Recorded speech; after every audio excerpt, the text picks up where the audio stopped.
Welcome student. અગાઉ આપણે finance અકાઉન્ટમાં યુનિટ નંબર 2 મૂડી માળખું છે એ પૂરું કર્યું છે. આજથી આપણે તેના પછીનું યુનિટ નંબર 4 જે આપણો લાસ્ટ યુનિટ છે, જેમાં થિયરી તમારે આવે છે, તેના વિશે છે થોડી ઘણી ચર્ચા કરીશું. તો તમારે યુનિટ નંબર 4 એ છે નાણાકીય સંચાલનનો પરિચય. નાણાકીય સંચાલનનો પરિચય એટલે શું? તો કે ભાઈ ધંધામાં નાણાકીય સંચાલન એટલે શું? ફાઇનાન્સ અકાઉન્ટ કે ફાઇનાન્સ અકાઉન્ટિંગને શું કહેવાય? તો કે ભાઈ નાણાકીય હિસાબી પદ્ધતિ. તો એ માટે આપણે જોવાનું છે કે નાણાકીય સંચાલન છે એ શું છે, નાણાકીય સંચાલનના હેતુઓ શું છે. તો સામાન્ય રીતે તમે 3 પ્રેક્ટિકલ યુનિટ જો કરતા હો તો અત્યારે પેપર સ્ટાઇલ પ્રમાણે 3 યુનિટ છે એ તમારી માટે ઇનફ છે. જો તમારે 3 પ્રેક્ટિકલ જ કરવા હોય તો આપણે યુનિટ નંબર 1, 2 ને 3 પરફેક્ટ 3 પ્રેક્ટિકલ કર્યા છે. યુનિટ નંબર 4 છે એ તમારું આખું થિયરી છે. એમાં યુનિટ નંબર 4 એ છે નાણાકીય સંચાલન. એમાં આપણે ઉપર છેલ્લા થિયરીના પ્રશ્નો છે એ જોઈ લઈશું. અને આઈએમપી પ્રશ્નો છે તમારે જે વારંવાર પેપરમાં પૂછાય છે એના ઉપર જ વધારે આપણે કોન્સન્ટ્રેટ કરશું. તો નાણાકીય સંચાલનની પ્રસ્તાવના શું કહે છે? તો કે ભાઈ આધુનિક સમયમાં આધુનિક અર્થતંત્રમાં આપણે જોઈએ તો આખું શેના ઉપર આધારિત છે? નાણાં ઉપર આધારિત છે. તમામ આર્થિક પ્રવૃત્તિઓ છે એનું કેન્દ્ર શું છે? નાણું. એ માટે પ્રોફેસર A.C. કુલ છે એ કહ્યું છે કે નાણું એ એવી ધરી છે કે જેની આસપાસ બધી જ આર્થિક પ્રવૃત્તિઓ ફરે છે. શું કીધું? તો કે ભાઈ આ નાણાકીય અર્થશાસ્ત્રી છે કે નાણાકીય સંચાલક છે એનું એવું માનવું છે કે ભાઈ નાણાંની આજુબાજુ જ આપણી દરેક પ્રકારની આર્થિક પ્રવૃત્તિઓ ચાલે છે. અને એ જરૂરી જ છે. કોઈ પણ ધંધો હોય, કોઈ પણ ઉદ્યોગ હોય, કોઈ પણ રોજગાર હોય, દરેક માટે નાણું છે એ શું છે? ખૂબ અગત્યનું સાધન છે. નાણાં વગર કોઈ પણ ઉત્પાદન ન કરી શકે, નાણાં વગર તમે કોઈ પણ કાર્ય આગળ કરી શકતા નથી. ઉદ્યોગ, ધંધો, વ્યવસાય, રોજગાર વગેરે તમામ ક્ષેત્રે આર્થિક પ્રવૃત્તિઓને ધમધમતી રાખવા માટે નાણાંનો નોંધપાત્ર ફાળો છે. તેથી તે ઔદ્યોગિકરણ અને આર્થિક પ્રવૃત્તિઓ માટે નાણાંના ઉદ્યોગને જીવાદોરી કે રક્તવાહિનીની નસો તરીકે અથવા તો ઉદ્યોગોના ઓલ તરીકે વર્ણવવામાં આવે છે. તો કે ભાઈ નાણાં વગર કોઈ પણ પ્રકારની આર્થિક પ્રવૃત્તિ છે એ શક્ય નથી. કોઈ પણ ધંધો શક્ય નથી. તો નાણાંને શું કહેવામાં આવે છે? નાણાંને ઉદ્યોગોની જીવાદોરી કહેવાય છે, રક્તવાહિની પણ કહેવાય છે અને ઉદ્યોગોનું ઓઇલ પણ કહેવાય છે. કાચો માલ ખરીદવા, ઉત્પાદન પ્રક્રિયા ચાલુ રાખવા, મજૂરોને પગાર ચૂકવવા, કાયમી મિલકતો ખરીદવા, ધંધાને ચાલુ રાખવા નાણાંની સતત જરૂરિયાત રહે છે. કોઈ પણ ધંધાની શરૂઆત થાય, ધંધાની તમે સ્થાપના કરો ત્યારથી જ નાણાંની જરૂરિયાત છે એ ઊભી થાય. કાચો માલ હોય, ઉત્પાદનની પ્રક્રિયાને આગળ વધારવી હોય, ઉત્પાદનમાં કામ કરતા મજૂરો મફત તો કામ કરશે નહીં, એમને નાણાં ચૂકવવાના હોય, એમને પગાર આપવાનો હોય, મિલકતો ખરીદવાની હોય. દરેક માટે જો તમારી પાસે નાણું હોય તો જ તમે કોઈ પણ કાર્યમાં આગળ વધી શકો. આથી જ આજના વર્તમાન યુગમાં નાણાં વગર ધંધાનો વિચાર કરનારને મૂર્ખ કહેવામાં આવે છે. અર્થાત નાણું એ મૂડી વગરના ધંધાનો વિચાર કહી શકાય. તો શું કીધું? તો કે ભાઈ એટલા માટે જ તે વર્તમાન સમયમાં જો તમે નાણાં વગર ધંધો શરૂ કરો તો કોઈક તમને કોણ કે ભાઈ આ વ્યક્તિને કાંઈ ખબર પડતી લાગતી નથી. એટલે નાણું છે એ શું છે? ખૂબ જરૂરી છે. નાણાં સંચાલનનું કાર્યક્ષેત્રે નાણાં કાર્યો અંગેના ખ્યાલ સતત બદલાતા રહ્યા છે. 1950 સુધી નાણાં કાર્ય એ ફક્ત ધંધા માટે નાણાં મેળવવાનું કાર્ય એમ માનવામાં આવતું હતું, પરંતુ છેલ્લા 30 થી 40 વર્ષથી આ ખ્યાલમાં પરિવર્તન આવ્યું છે. નાણાં સંચાલનનો ખ્યાલ વ્યાપક બન્યો છે. નાણાંના કાર્યોનો ખ્યાલ પ્રમાણમાં મર્યાદિત હતો. નાણાં પ્રાપ્તિ અને તેના વપરાશને જ વધુ પ્રાધાન્ય અપાતું હતું. સમય જતાં આધુનિક ખ્યાલ મુજબ નાણાંની જરૂરિયાત, નાણું ક્યાંથી મેળવવું, નાણાં ભંડોળની ખરેખર પ્રાપ્તિ, નાણાંનો ઉપયોગ, નાણાં ભંડોળનું આયોજન, વપરાશ ઉપર નિયંત્રણ વગેરે બાબતોને નાણાં કાર્યોમાં સમાવેશ કરવામાં આવ્યો છે. શું? તો કે પહેલાંના સમયમાં એટલું બધું નાણાકીય સંચાલનને કે નાણાંને એટલું બધું મહત્ત્વ આપવામાં આવતું નહોતું, પરંતુ છેલ્લા 30 થી 40 વર્ષ દરમિયાન જે નાણું છે એનું સંચાલન કરવું, એની વ્યવસ્થા કરવી, એનો ખ્યાલ છે એ ખૂબ વ્યાપક બન્યો છે. તો શું કામ? તો કે ભાઈ વર્તમાન સમયમાં આપણે બધા કોઈ પણ ધંધો કરતા હોઈએ કે આપણું સામાન્ય ઘર ચલાવતા હોઈએ તો પણ આપણે છે એ દરેક જગ્યાએ નાણું ક્યાંથી મેળવશું, આપણને ક્યાંથી મળશે, નાણાંના પ્રાપ્તિ સ્થાનો શું છે, તો કે ભાઈ કઈ જગ્યાએથી કેવી રીતે તમે નાણું મેળવી શકો છો, તેનો ઉપયોગ ક્યાં કરવો, તેનું આયોજન કરવું, આ બધી જ બાબતો છે એનો નાણાં કાર્યોમાં સમાવેશ થાય છે. કઈ? તો કે ભાઈ આધુનિક સમયમાં નાણાંની જરૂરિયાત, નાણું ક્યાંથી મેળવવું, નાણાંના ભંડોળની ખરેખર પ્રાપ્તિ સ્થાનો, નાણાંનો ઉપયોગ, નાણાંનું આયોજન, આ બધી બાબતો છે નાણાં કાર્યોમાં સમાવેશ થાય છે. હવે આપણે જોઈએ કે નાણાંનો અર્થ અને નાણાકીય સંચાલનનો અર્થ અને તેની વ્યાખ્યા. તો નાણાકીય સંચાલનનો અર્થ અને તેની વ્યાખ્યા છે કોઈપણ ઉદ્યોગ માટે યોગ્ય સમયે યોગ્ય પ્રમાણમાં નાણાં મેળવવા, તેનો અસરકારક ઉપયોગ કરવો, તેનું નામ નાણાકીય સંચાલન છે.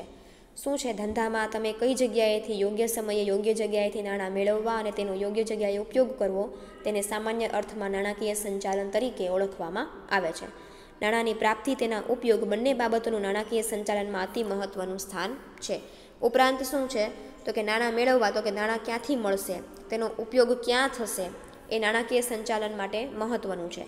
કોઈપણ ઉદ્યોગ ધંધામાં ઉત્પાદન, વેચાણ, નાણાકીય સંચાલન, કર્મચારી સંચાલન, હિસાબી વ્યવસ્થા વગેરે પ્રાથમિક કાર્યો અગત્યના મહત્વના લેખાય છે. આ બધા કાર્યોમાં નાણાકીય સંચાલન ઉપર આધારિત છે, કેમ કે નાણાકીય સંચાલન સિવાય ઉદ્યોગ ધંધાના અન્ય કાર્યો જેમ કે ઉત્પાદન, વેચાણ, કર્મચારી સંચાલનના સ્વરૂપને યોગ્ય રીતે સહેલાઈથી સમજવા માટે જુદા જુદા લેખકોએ જુદી જુદી વ્યાખ્યાઓ આપી છે. તો કે ભાઈ ઉત્પાદન કરવું, નાણાકીય સંચાલન કરવું, કર્મચારીઓનું સંચાલન કરવું, દરેક પ્રકારના ધંધામાં કાર્યોની શરૂઆત ત્યારે થાય જ્યારે તમારી પાસે નાણું હોય ને નાણાકીય સંચાલન હોય.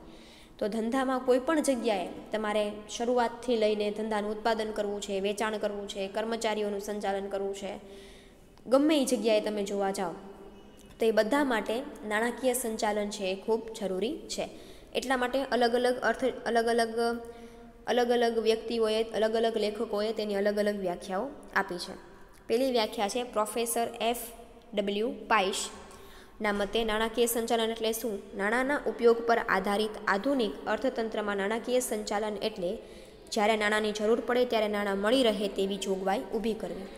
તો પ્રોફેસર F.W. પાઇશ શું કહે છે નાણાકીય સંચાલન માટે? તો કે ભાઈ આધુનિક સમયમાં આપણે જોઈએ તો નાણાકીય સંચાલનની એને સામાન્ય સરળ વ્યાખ્યા એ જ આપી કે જ્યારે ધંધામાં નાણાંની જરૂર પડે ત્યારે નાણું છે એ હોવું જોઈએ. એ સામાન્ય વ્યાખ્યા છે, સાવ સીધી ને સરળ વ્યાખ્યા છે એ આપેલી છે કે જ્યારે ધંધામાં નાણું જોઈએ ત્યારે નાણું છે ધંધામાં હોવું જોઈએ, એને નાણાકીય સંચાલન કહેવાય.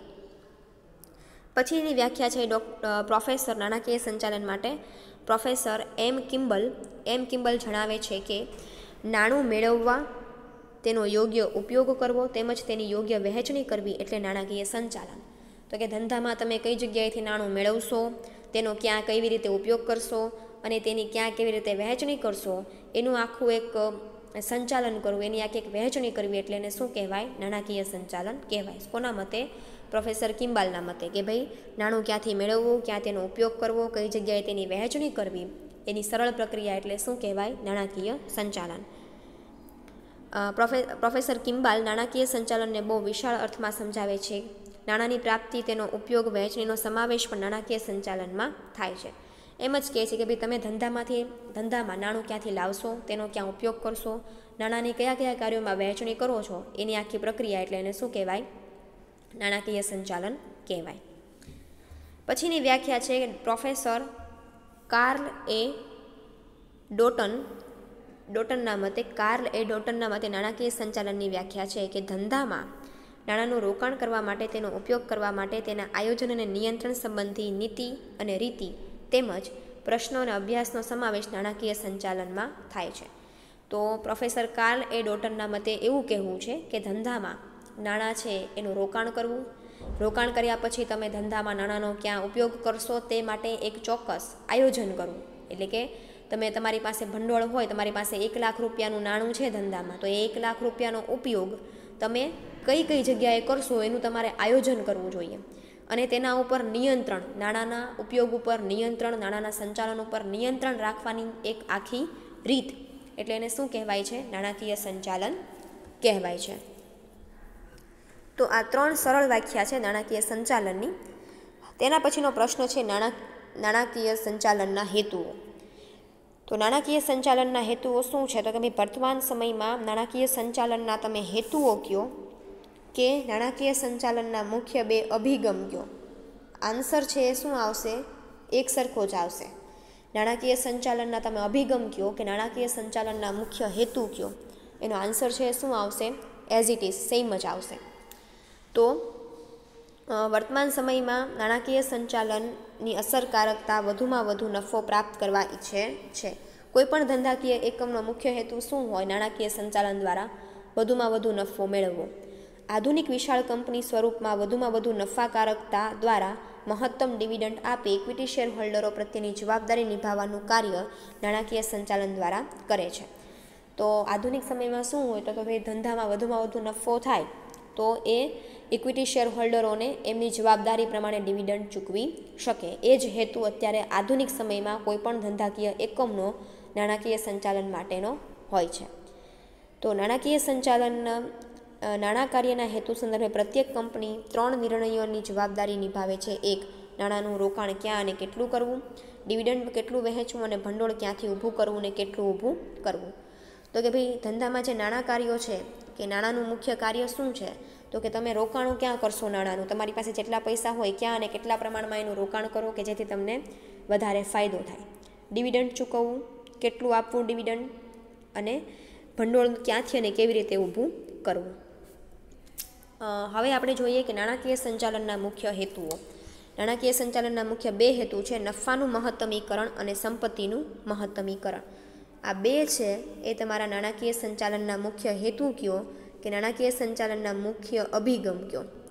મુખ્ય અભિગમ છે એ પણ 2 જ છે, નફાનું મહત્તમીકરણ અને સંપત્તિનું મહત્તમીકરણ. અને નાણાકીય સંચાલનના મુખ્ય 2 હેતુઓ પણ એ જ છે કે નફાનું મહત્તમીકરણ અને સંપત્તિનું મહત્તમીકરણ. તો નફાનું મહત્તમીકરણ શું હોય તો કે ભાઈ કોઈ પણ નફાના મહત્તમીકરણ માટે પહેલો હેતુ જોઈએ આપણે નફાનું મહત્તમીકરણ. નફાના મહત્તમીકરણ માટે વધુમાં વધુ નફો પ્રાપ્ત થાય તે માટે નાણાકીય પેઢીએ નિર્ણયો લેવા જોઈએ. જે કાર્યની યોજનાઓ દ્વારા નફો વધે તે સ્વીકારવી જોઈએ. મહત્તમ નફાનું ધ્યેય પેઢી સિદ્ધ કરે તો પેઢી શેર દીઠ કમાણી મહત્તમ કરી શકે છે. નફો વધારવા પેઢીનો કુદરતી હેતુ છે કારણ કે ધંધો એ આર્થિક પ્રવૃત્તિ છે. કાર્યક્ષમતાનો માપદંડ નફો છે. શું કહે છે તો કે કોઈ પણ પેઢી હોય તેનો સૌથી મહત્ત્વનો હેતુ શું હોય, નફો હોય. કારણ કે કોઈ પણ કંપની છે હંમેશા કયા હેતુ માટે કામ કરતી હોય, નફાના હેતુ માટે કામ કરતી હોય.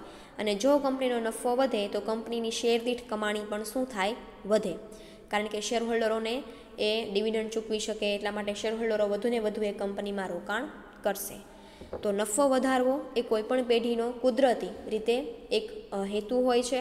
અને ધંધો એ આર્થિક પ્રવૃત્તિ છે અને દરેક આર્થિક પ્રવૃત્તિનો માત્ર એક જ હેતુ હોય અને એ હેતુ શું હોય, નફાનો હોય. તો નફાના મહત્તમીકરણમાં કઈ કઈ બાબતો ધ્યાનમાં લેવામાં આવે છે તો કે 1.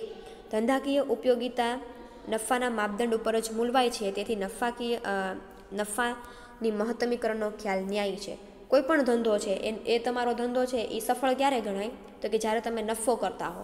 એટલે કોઈ પણ ધંધાનો ચોક્કસ માપદંડ શું હોય, તેની નફાકારકતા હોય. નફાકારકતાના આધારે જ કોઈ પણ પેઢી ધંધામાં સફળ છે કે નહીં એ આપણે જાણી શકીએ છીએ. એટલા માટે નફાનું મહત્તમીકરણનો હેતુ એ યોગ્ય છે. નફાના મહત્તમીકરણ દ્વારા એકમ સામાજિક આર્થિક કલ્યાણની જવાબદારી નિભાવી શકે છે. તમે નફો કરતા હો તો તમે તમારી બધી જ પ્રકારની જવાબદારીઓ પૂરી કરી શકો. એ પછી આર્થિક રીતે હોય કે સામાજિક રીતે હોય. આર્થિક રીતે એટલે કઈ રીતે, તમે તમારા કર્મચારીઓને યોગ્ય વેતન ચૂકવી શકો એટલે તમારી આર્થિક રીતે થઈ કહેવાય. અને તમે તમારા કર્મચારીઓની સાથે સાથે સમાજમાં રહેતા લોકો માટે પણ કંઈક કાર્ય કરી શકો તો એ તમારી સામાજિક જવાબદારી થઈ કહેવાય. એટલે નફાના મહત્તમીકરણ દ્વારા આર્થિક અને સામાજિક જવાબદારીઓ આપણે નિભાવી શકીએ છીએ. 3 છે તીવ્ર હરીફાઈમાં અને હરીફાઈયુક્ત વાતાવરણમાં તમે ટકી રહો છો. નફાના મહત્તમીકરણ દ્વારા શું તો કે જેટલો નફો તમે વધારે કરો એટલો તમે હરીફાઈમાં ટક્યું છે એવું તમે કહી શકો.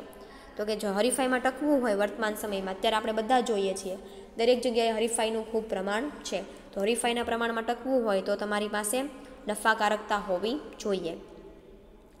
નવા ધંધાકીય વાતાવરણમાં ફક્ત નફાનું મહત્તમીકરણ એ ગેરવ્યાજબી ગણાય છે. સામાજિક રાષ્ટ્રીય જવાબદારી નિભાવી નફાકારકતા જાળવીએ વધુ મહત્ત્વ અપાય છે. તો કે માત્ર તમે તમારા ધંધા પૂરતો જ તે નફો કરો એવું જરૂરી નથી, પરંતુ તમારા નફા દ્વારા સમાજમાં રહેતા લોકોનું પણ કલ્યાણ થવું જોઈએ. રાષ્ટ્રીય જવાબદારીઓ છે એ પણ તમારે નિભાવવાની છે. આપણે બધા જાણીએ છીએ કે ભાઈ આ સામાજિક અને રાષ્ટ્રીય જવાબદારી કઈ રીતે, તો કે ઘણા બધા કંપનીઓ છે મોટા પાયા ઉપર કામ કરતી હોય તો એની સાથે એક સામાજિક NGO પણ ચલાવતી હોય. ફોર એક્ઝામ્પલ એક્સેલ છે તો એક્સેલ છે એ દર વર્ષે એક્સેલ એક્સપ્રેશન સ્પર્ધા યોજે છે. શું કામ તો કે એ પોતાનું કંપની તો ચલાવે જ છે પરંતુ સાથે સાથે એ સમાજમાં રહેતા લોકો માટે પણ કંઈક કાર્ય કરે છે. એટલે શું કહે છે કે નવા ધંધાકીય એકમનું કામ છે એ માત્ર નફાનું મહત્તમીકરણ તો છે જ તે, નફો વધારવો હોય તો એનો હેતુ છે તે, પણ તેની સાથે સાથે સામાજિક અને રાષ્ટ્રીય જવાબદારીઓ પણ મહત્ત્વ આપવું જોઈએ. નફાના મહત્તમીકરણનો ખ્યાલ સ્વયં સ્પષ્ટ છે, ગૂંચવણવાળો છે અને તેમાં તો આપણે અહીંયાથી જે ખ્યાલ જોયો છે કે ભાઈ ઉપર આપણે જે જોયું કે ભાઈ નફાનું મહત્તમીકરણ છે એનો મુખ્ય 3 મહત્ત્વના ફાયદાઓ કયો કે એની જે મહત્ત્વની બાબતો કયો એ ઉપરની મુખ્ય 3 બાબતો હતી. નીચેની જે બાબતો હવે જે છે એ શું છે તો કે ભાઈ નફાના મહત્તમીકરણની મર્યાદા શું છે કે એના ગેરફાયદાઓ શું છે. તો એ એમ કહે છે કે ભાઈ માત્ર નફો છે એ તમે તમારી માટે કંપની માટે વિચારો એ તો યોગ્ય છે જ તે, પણ તેની સાથે સામાજિક અને રાષ્ટ્રીય જવાબદારીઓ પણ નિભાવવી જરૂરી છે. બીજું એવું કીધું છે કે આ ખ્યાલ છે એ કેવો છે તો કે ગૂંચવણવાળો છે. તેમાં ક્યાં નફાને ધ્યાનમાં લઈને મહત્તમીકરણની ગણતરી કરવી, ટૂંકા ગાળા કે લાંબા ગાળાનો નફો, કરવેરા પહેલાંનો કે કરવેરા પછીનો નફો, આમ કયા પ્રકારના નફાનું મહત્તમીકરણ કરવાનો હેતુ રાખવો તે અસ્પષ્ટ છે. તો કે શું તો કે ભાઈ સામાન્ય રીતે આ ખ્યાલ છે એ કેવો છે ગૂંચવણવાળો છે. અમુક અંશે તમે આ ખ્યાલમાં ક્યાંક ને ક્યાંક ગૂંચવાઈ જાઓ છો. લાંબા ગાળાનો ટૂંકા ગાળાનો નફો ધ્યાનમાં લેવો, કરવેરા પહેલાંનો કરવેરા પછીનો નફો ધ્યાનમાં લેવો, કઈ બાબતનો નફો તમારે ધ્યાનમાં લેવો એ માહિતી થોડીક કેવી થઈ જાય છે અસ્પષ્ટ થઈ જાય છે. જુદા જુદા સમયગાળા દરમિયાન નફામાં રહેતા તફાવતને ધ્યાનમાં લેવાતો નથી. તો કે ભાઈ ધંધાની આર્થિક પરિસ્થિતિ તેજી મંદી આવે એટલે ધંધાના નફામાં પણ ફેરફાર આવે. તો અમુક સમયે નફો થાય અને અમુક સમયે નફો ન પણ થાય. તો ત્યારે જે તફાવત નફામાં આવે એ તફાવતને કોઈ ધ્યાનમાં લેતું નથી. નફાના મહત્તમીકરણને કારણે અન્ય ધંધાકીય હેતુનો સ્પષ્ટ બનતા નથી. કારણ કે દરેકનો હેતુ શું હોય? ધંધામાં નફો વધારવો. તો બીજા જે અન્ય પેઢીના ધંધાના જે બીજા અન્ય હેતુઓ છે એના ઉપર છે એ આપણે ધ્યાન કેન્દ્રિત કરી શકતા નથી. મહત્તમ નફાના હેતુના કારણે શેરહોલ્ડરોનું મહત્તમ હિત સાધી શકાય તેવું જરૂરી નથી. તો કે ભાઈ તમે જેટલો નફો વધારે કરો એટલું જ શેરહોલ્ડરોને છે તમે હિત જળવાય એવું જરૂરી નથી. નાણાકીય સંચાલન શેરદીઠ કમાણીમાં વધારો કરવી આર્થિક હિતની વૃદ્ધિનો હેતુ ધરાવે છે. શેરદીઠ કમાણી હોય ત્યારે શેરનું બજાર મૂલ્ય વધવું જોઈએ, પરંતુ એવું દરેક વખતે થાય નહીં. શું કહે છે કે દરેક વખતે તમે કંપની છે એ નફો કરતી હોય તો દરેક વખતે કંપનીના શેરની કિંમતમાં વધારો થાય એવું જરૂરી નથી. નફાની ગણતરી ધંધાના પરિણામ કરતાં ઘણા વખત હિસાબી અહેવાલોનું પરિણામ હોય છે. મહેસૂલી ખર્ચાઓ, મૂડી ખર્ચાઓ દર્શાવવા માટે આખર સ્ટોકની કિંમત વધુ દર્શાવી કે ઘસારાની દરોમાં ફેરફાર આંકડાકીય માયાજાળ રચી નફો દર્શાવવામાં આવે છે.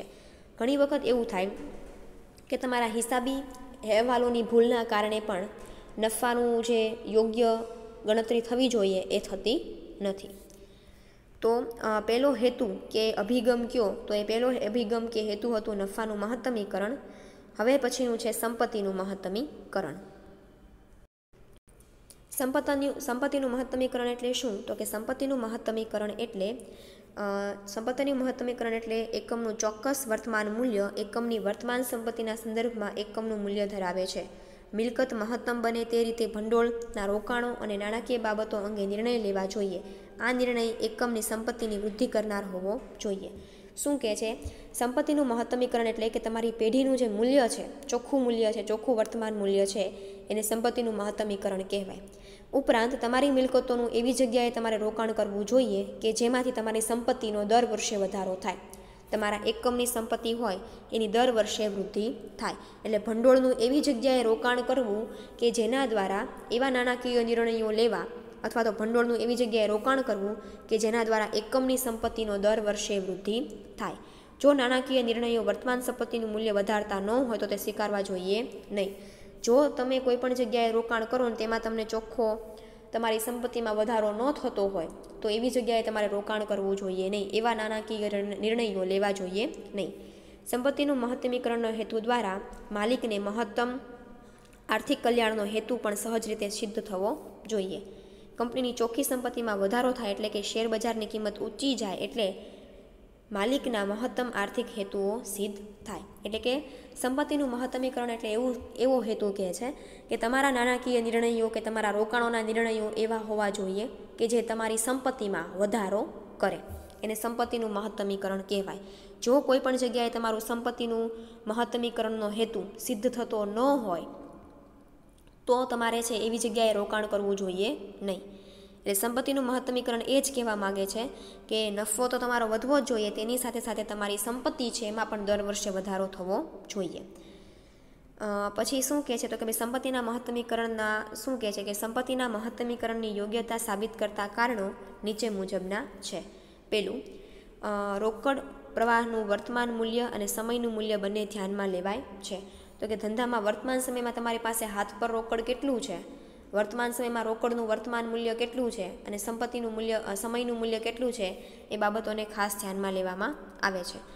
બીજું, કઈ યોજનામાંથી અંદાજિત આવક સાથે તે યોજનામાં રહેલા જોખમ અને અનિશ્ચિતતાનો દર ધ્યાનમાં લેવાય છે.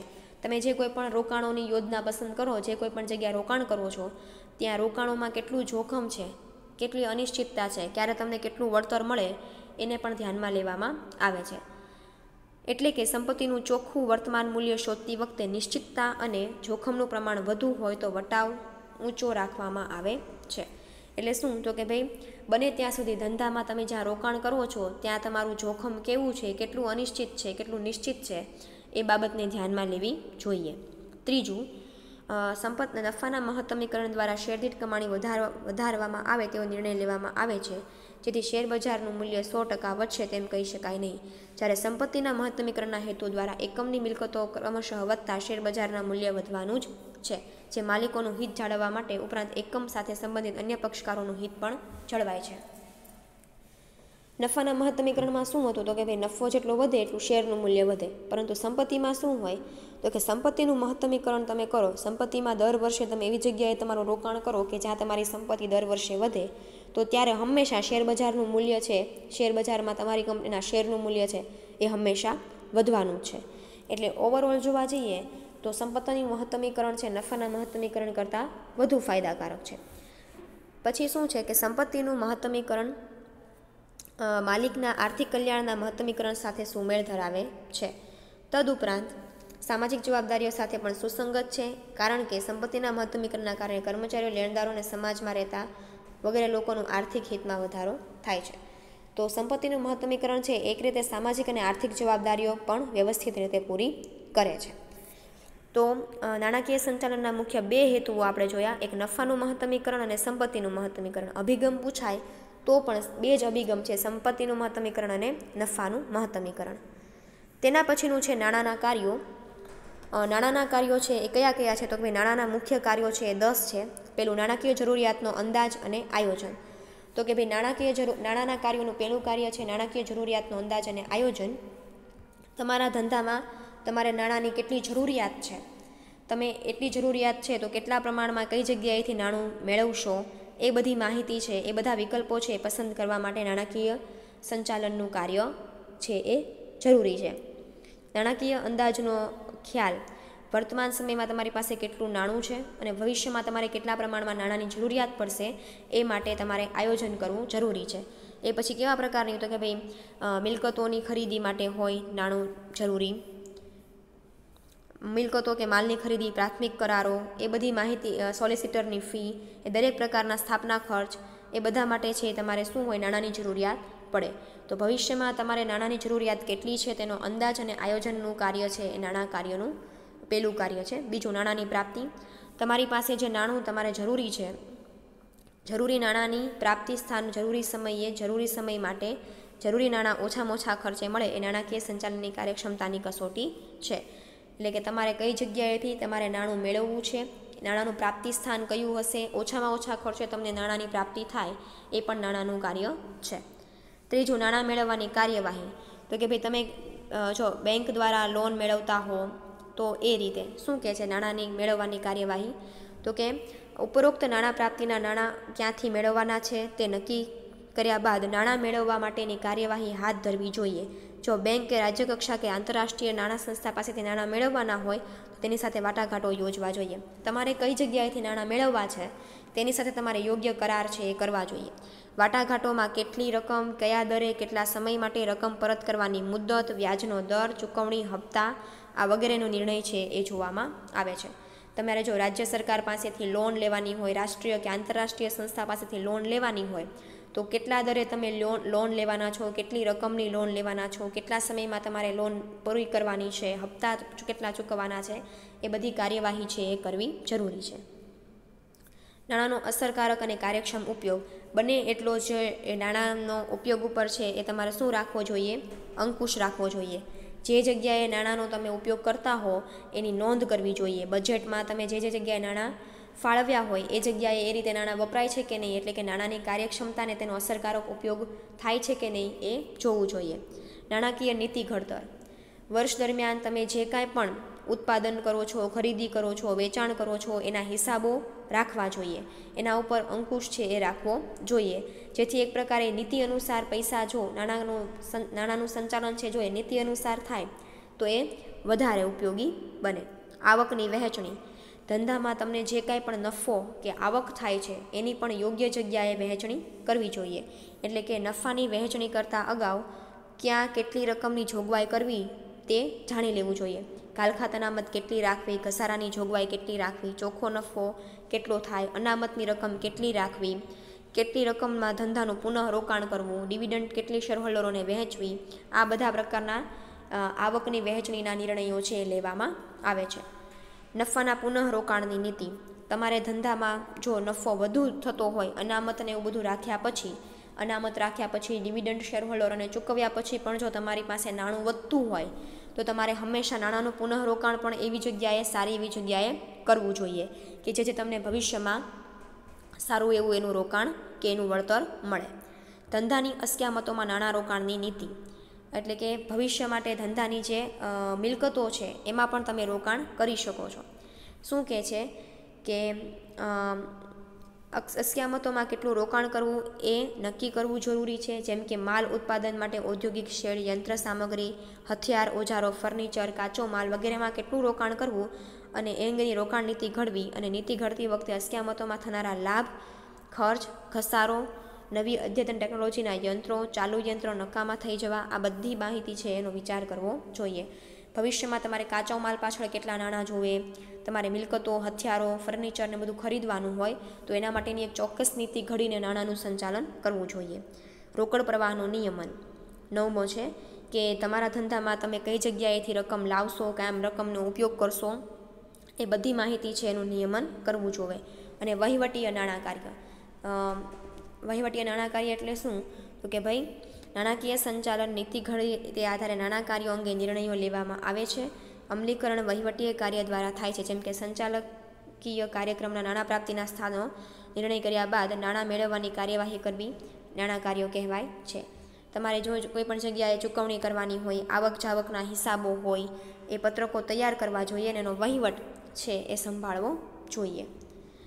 તો આજે આપણે છે એ પેલું પાર્ટ એ છે એ આપણે જોયું. યુનિટ નંબર 4A નાણાકીય સંચાલન. નાણાકીય સંચાલનનો અર્થ, તેના બે હેતુઓ અથવા તો અભિગમ અને નાણાકીય સંચાલનના કાર્યો. નાણાંના કાર્યો અથવા તો નાણાકીય સંચાલનના કાર્યો કે કાર્ય ક્ષેત્ર. બરાબર.